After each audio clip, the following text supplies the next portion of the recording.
Good morning, everybody. Today we will talk about how to act with boldness in the face of adversity. So in my own life, the greatest increases in net worth have come from taking bold, consistent actions in the midst of adversity and uncertainty. But so often we sit and wait for the ideal circumstances to appear before we take action. But that is actually a fallacy. That is a pure recipe for poverty and loss of many years that you could have done something more productive with. I don't know about you, but in my life, I've been faced with several big challenges, big adversity that just pops out of nowhere.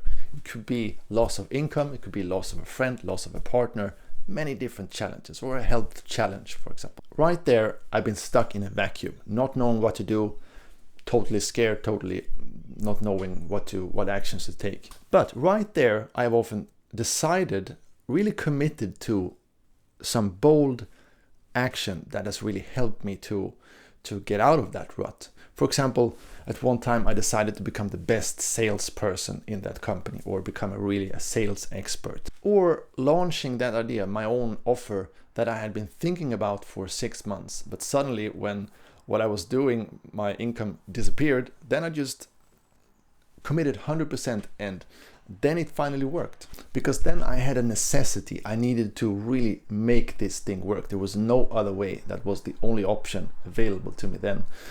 So when I committed 100% to that action, to that goal, it turned out well.